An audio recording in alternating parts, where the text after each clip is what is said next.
Hello students, welcome back to online classes. आज इस video में हम पार्ट टू यानी कि बीएसटी के चैप्टर नंबर 1 के पार्ट 2 की बात करेंगे। इससे पहले वाले यानी कि पार्ट 1 को देखने के लिए आप नीचे दिए गए लिंक पे क्लिक कर सकते हैं। इस चैप्टर को हम बहुत ही ईजी और सिंपल वे में समझेंगे। है ही यार, ये बहुत सिंपल चैप्टर है। तो इस वीडियो को लाइक, सब्सक्राइब और शेयर करना मत भूलिए। चलिए स्टार्ट करते हैं अपना फर्स्ट चैप्टर का पार्ट 2। इससे पहले वाले वीडियो में यानी कि पार्ट 1 में हमने मैनेजमेंट की नेचर और सिग्निफिकेंस के बारे में जाना, फिर एफिशिएंसी और इफ़ेक्टिवनेस का मतलब जाना था, और लास्ट में हमने जाना था कि उसके कैरेक्टरिस्टिक्स क्या होते हैं। आज इस वीडियो में हम बात करने वाले हैं ऑब्जेक्टिव्स ऑफ मैनेजमेंट, कि आखिर क्या ऑब्जेक्ट है, क्या मैनेजमेंट जो है वो क्यों ज़रूरी है, उसका मेन उद्देश्य क्या होता है, उसके बारे में हम इस वीडियो में जानेंगे। तो सबसे पहले है इसमें ऑर्गेनाइजेशनल ऑब्जेक्टिव।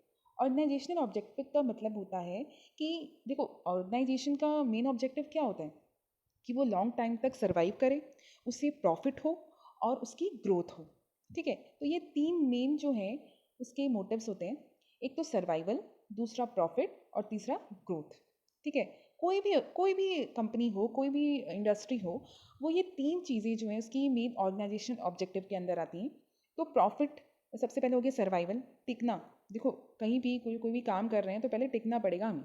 हम प्रॉफिट के बारे में बाद में सोचेंगे, लेकिन पहले हम ये सोचेंगे कि हम जो है नई जगह पे काम करना शुरू कैसे करें, वहाँ पे टिके कैसे, क्योंकि हमारे कॉम्पिटिटर्स बहुत होते हैं। तो हमें पहले टिकना सीखना होगा। तो सर्वाइवल मतलब हमें जो है अपनी बिजनेस एक्टिविटी को लॉन्ग टर्म के लिए ले जाने के लिए पहले हमें स्टार्ट करना पड़ेगा। ठीक है, सर्वाइव करना सीखना पड़ेगा। देन उसके बाद प्रॉफिट। अब हमने सर्वाइव करना तो सीख लिया, धीरे धीरे हम जो है काम करना स्टार्ट कर लिया हमने। देन उसके बाद हम प्रॉफिट के बारे में सोचेंगे।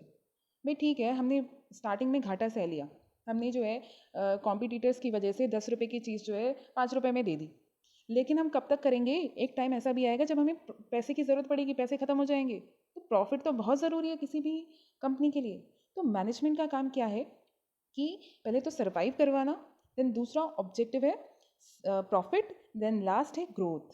भाई प्रॉफिट भी कमा रहे हैं, सर्वाइव भी कर रहे हैं, तो उस प्रॉफिट को ग्रोथ में कैसे बदलें, उसको ग्रोथ में जैसे हम कैसे उस कंपनी को, उस इंडस्ट्री को आगे बढ़ाएं, उसमें क्या क्या ऐसे डिफरेंट चीज़ें करें, क्या क्या नई चीज़ें जोड़ें कि वो कंपनी जो है लॉन्ग लास्टिंग हो, मतलब लॉन्ग टाइम तक चल पाए, लोग जो है उसके लिए अट्रैक्ट हों। तो ऐसा क्या काम करें कि ये तीनों चीज़ें जो हैं वो, ये होता है मैनेजमेंट का ऑब्जेक्टिव। मतलब ये तीन मेन ऑब्जेक्टिव होते हैं मैनेजमेंट के। ये तो हो गए ऑर्गेनाइजेशनल ऑब्जेक्ट। अब हम बात करेंगे सोशल ऑब्जेक्टिव की। भाई सोशल मतलब सोसाइटी, सोशल से नाम समझ में आ रहा है सोसाइटी। तो सोसाइटी में क्या आता है कि लोगों के लिए हम क्या करें, लोगों के लिए हम इन्वायरमेंट फ्रेंडली चीज़ें बनाएं। ठीक है ना, जो भी हम प्रोडक्शन कर रहे हैं वो इन्वायरमेंट फ्रेंडली हो, उससे ज़्यादा पॉल्यूशन क्रिएट ना हो। ठीक है, लोगों को कोई हार्म ना पहुँचे उससे। साथ ही साथ लोगों को एम्प्लॉयमेंट दें। ठीक है ना, ज़्यादा से ज़्यादा लोगों को जो है एम्प्लॉयमेंट देंगे तो क्या होगा, ये क्या हो गया, सोशल ऑब्जेक्टिव हो गया।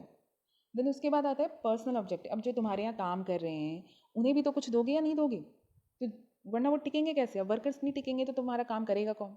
तो उन्हें भी तो खुश रखना है ना। तो वो भी आता है ऑर्गेनाइजेशन के ऑब्जेक्टिव के अंदर ही। पर्सनल ऑब्जेक्टिव भी जो है बहुत ज़रूरी होता है किसी भी मैनेजमेंट के लिए, वर्कर्स को खुश रखना बहुत ज़रूरी है, वरना स्ट्राइक पे चले जाएंगे। ठीक है, तो ये तो हो गई तीन बातें, मतलब तीन ऑब्जेक्टिव्स। ठीक है, organisational objective, social objective, then personal objective. समझ में आ गई होंगी ये तीनों चीज़ें। अब हम आते हैं इम्पोर्टेंस की तरफ। भाई इम्पोर्टेंस क्या है मैनेजमेंट की? इतनी तो बात कर ली हमने मैनेजमेंट की, तो अब हम जरा ब्रीफली जान लें कि आखिर मैनेजमेंट क्यों इम्पोर्टेंट है भाई। अगर मैनेजमेंट ना हो तो क्या घाटा हो सकता है? क्या घाटा होगा भाई? देखो, किसी भी कंपनी में ग्रुप गोल होता है। मतलब देखो, डिपार्टमेंट्स डिवाइडेड होते हैं, प्रोडक्शन डिपार्टमेंट, सेल्स डिपार्टमेंट, ऐसे बहुत सारे डिपार्टमेंट होते हैं। तो उन डिपार्टमेंट्स में काम जो है डिवाइडेड होता है ग्रुप के बीच में। अब उस ग्रुप के बीच में जो काम डिवाइडेड है उसे देखेगा कौन? मैनेजमेंट। मतलब जो मैनेजर होगा उस डिपार्टमेंट का, जो लीडर होगा, लीडर को ही तो मैनेजर कहते हैं ना। तो उसकी बात सब सुने, उसके डायरेक्शंस को सब देखें। ठीक है, तो ओवरऑल जो ग्रुप गोल होता है वो ओवरऑल जो है कंपनी का ही गोल होता है। मतलब हम जो है ऑर्गेनाइजेशन गोल के लिए काम कर रहे होते हैं, लेकिन टास्क जो है ग्रुप्स में डिवाइडेड होते हैं। तो पहले हम उस टास्क को कंप्लीट करेंगे तभी तो हम ऑर्गेनाइजेशन गोल को कंप्लीट कर पाएंगे। अगर मान लो प्रोडक्शन ही सही से नहीं हुआ तो सेल्स डिपार्टमेंट तो बैठा रह जाएगा, वो सेल्स करेगा क्या? तो प्रोडक्शन भी ज़रूरी है, सेल्स भी ज़रूरी है, उसके बीच में जितने भी डिपार्टमेंट्स आते हैं वो सभी ज़रूरी हैं। सबका काम जो है डिवाइडेड होता है। तो मैनेजर्स जो हैं जो एक कॉमन डायरेक्शन देते हैं अपने जितने भी वर्कर्स होते हैं उनको। तो ये क्या हो गया, ये किस लिए होता है, अचीविंग ग्रुप गोल। तो मैनेजमेंट का काम क्या होता है कि ग्रुप गोल को अचीव किया जाए, ठीक है। ये किसके थ्रू होता है, मैनेजर्स के थ्रू।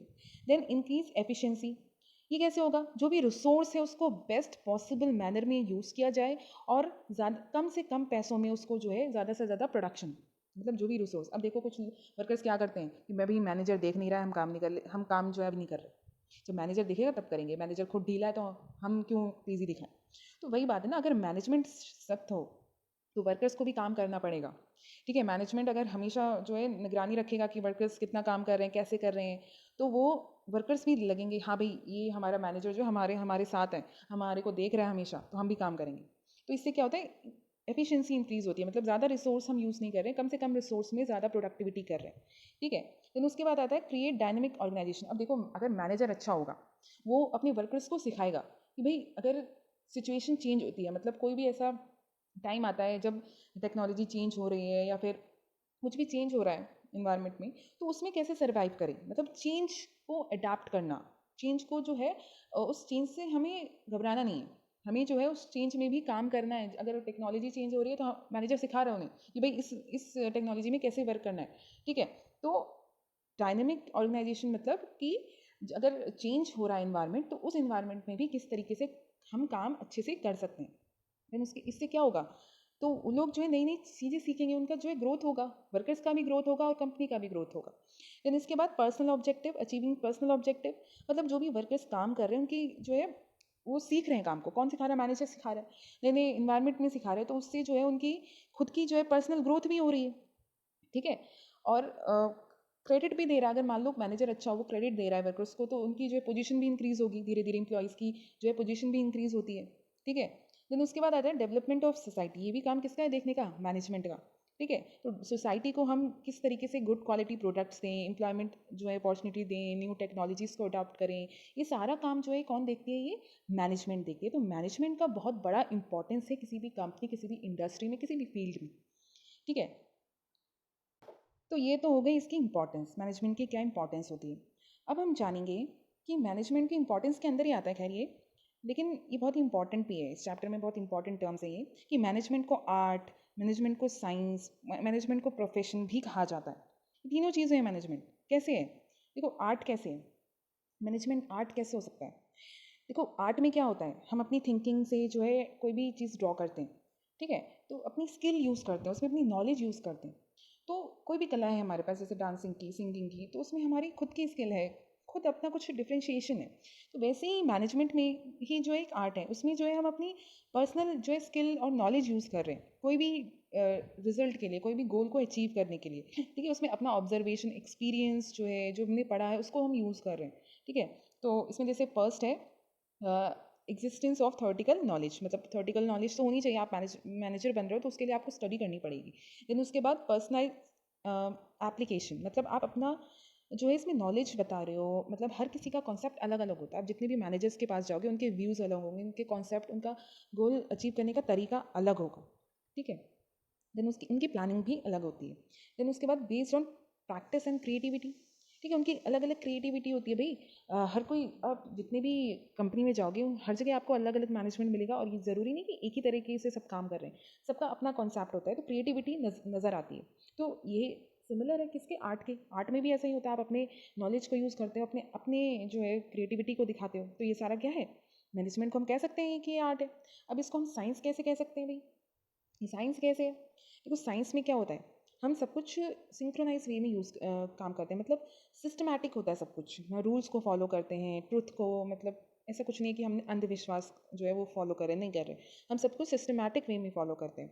तो इसमें भी क्या होता है, एक सिंक्रोनाइज वे होता है, ठीक है। जो भी नॉलेज हमने, एक्सपीरियंस जो भी हमने किया है, उसको हम एक सिस्टमैटिक वे में यूज़ करते हैं। ऐसे नहीं कि चलो आज मैंने ये प्लान कर लिया तो ये कर लेते हैं, कल मैंने दूसरा प्लान कर लिया तो नहीं, पहले प्लानिंग होगी, देन उसके बाद ही उसको इम्प्लीमेंट किया जाएगा, ठीक है। तो एक जो है सिस्टमैटिक वे में ही सारा काम होता है। देन उसके बाद experiment, principles based on experiment and observation, जो भी प्रिंसिपल्स बनाए जाते हैं, मैनेजमेंट के प्रिंसिपल्स होते हैं, वो एक्सपेरिमेंट और ऑब्जर्वेशन पे ही बेस्ड होते हैं। मान लो एक साल हमने जो भी प्लान यूज़ किया वो फेल हो गया, ठीक है, तो अब नेक्स्ट ईयर से हम उस एक्सपेरिमेंट मतलब हमने एक्सपेरिमेंट किया, ऑब्जर्व किया कि ये प्लान जो है हमारी कंपनी के लिए बेटर नहीं है, तो नेक्स्ट ईयर से हम उस प्लान और उस ऑब्जर्वेशन को नहीं कर हमने ऑब्जर्व किया कि वो हम नहीं करेंगे, हम उसमें चेंजेस लाएंगे।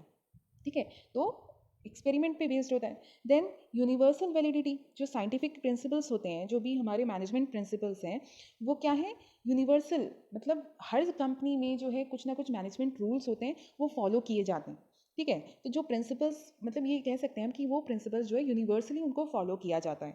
देन इसके बाद तो मतलब इन सारी बातों से क्लियर होता है कि ये साइंस भी है, क्योंकि इसमें एक सिस्टमैटिक बॉडी है, देन नॉलेज है, देन उसके बाद ये एक्सपेरिमेंट और ऑब्जर्वेशन पे बेस्ड करता है, और इसकी यूनिवर्सल वैलिडिटी है। एंड उसके बाद आते हैं प्रोफेशन पे। अब मैनेजमेंट प्रोफेशन कैसे है, देखो इसमें हम क्या पढ़ाई कर रहे हैं, पढ़ाई करके आ रहे हैं भाई। मैनेजर कोई ऐसी थोड़ी बन जाता है, उसके पास नॉलेज होती है, स्किल होती है, अपनी खुद की होती है। ठीक है, ऐसे ही कोई थोड़ी मैनेजर बन जाएगा, उसके लिए आपको पढ़ना पड़ेगा। ठीक है, प्लानिंग करना सीखना पड़ेगा। तो वो सब हम ऐसे ही कोई भी पर्सन नहीं कर सकता। जो ओनर होता है वो कभी मैनेजमेंट का वर्क नहीं देखता। क्यों? क्योंकि उसके पास वो नॉलेज नहीं होती है। मैनेजमेंट का वर्क सिर्फ मैनेजर्स देख सकते हैं, जो क्वालिफाइड हो, जो उस पोजीशन के लिए क्वालिफाइड हो। तो कोई भी प्रोफेशन के लिए हमें पहले नॉलेज गेन करना पड़ता है, हमें पहले उसकी स्टडी करनी पड़ती है। तो जैसे यहाँ पे बोला गया well defined body of knowledge, मतलब जो नॉलेजेबल पर्सन होगा, जो नॉलेजेबल बंदा होगा, उसी को जो है ये पदवी दी जाएगी। देन रिस्ट्रिक्टेड एंट्री, मतलब कोई भी जो है पर्सन नहीं बन सकता है, उसके लिए एग्जामिनेशन होता है, एजुकेशन क्वालिफिकेशन की ज़रूरत होती है उसके लिए। देन प्रोफेशनल एसोसिएशंस होते हैं उनके, भाई मैनेजमेंट का भी एक अलग जो है एक एसोसिएशंस होते हैं, मैनेजमेंट एसोसिएशन, जो कि एफिलेटेड होते हैं। ठीक है, जैसे आप CA CS देखते हो, ये सारे एफिलिएशन होते हैं, ऐसे ये भी एफिलेटेड होते हैं। देन उसके बाद इनके भी कुछ कोड ऑफ कंडक्ट होते हैं, मतलब कुछ रूल्स आपको फॉलो करने पड़ेंगे कि आप किस तरीके से बिहेव कर सकते हो वर्कर्स के साथ। ऐसे नहीं किसी भी बंदे को उठा के हम मैनेजमेंट में डाल दें और फिर वो रूडली बिहेव कर रहा है, एब्यूसिव लैंग्वेज यूज़ कर रहा है, नहीं। उसके लिए एक पूरा कोड ऑफ कंडक्ट तैयार किया जाता है कि किस तरह का बिहेवियर जो है एक मैनेजर कर सकता है अपने वर्कर्स के साथ। देन उसके बाद आता है सर्विस मोटिव, जो मेन मोटिव होता है, मेन प्रोफेशन होता है, वो क्या होता है, क्लाइंट को सर्व करना। ठीक है, हमारे जो क्लाइंट हैं उनको किस तरीके से हम अपना वर्क दे सकते हैं। तो ये सारा क्या शो करता है कि मैनेजमेंट एक प्रोफेशन भी है। तो हमने इस वीडियो में क्या जाना आज, कि क्या क्या ऑब्जेक्टिव्स हैं मैनेजमेंट के। ठीक है, ऑर्गेनाइजेशन ऑब्जेक्टिव जाना, फिर उसके बाद हमने सोशल ऑब्जेक्टिव जाना, उसके बाद हमने जाना पर्सनल ऑब्जेक्टिव।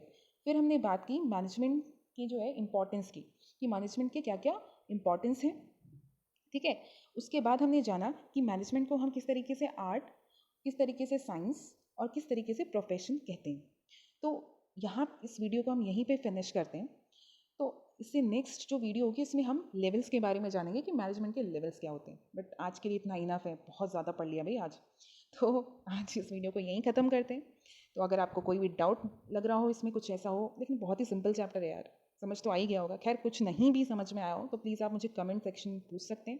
ठीक है, और अगर ये वीडियो पसंद आई हो तो प्लीज़ प्लीज़ प्लीज़ इसे लाइक, सब्सक्राइब और शेयर करना प्लीज़ मत भूलिएगा students. Thank you so much.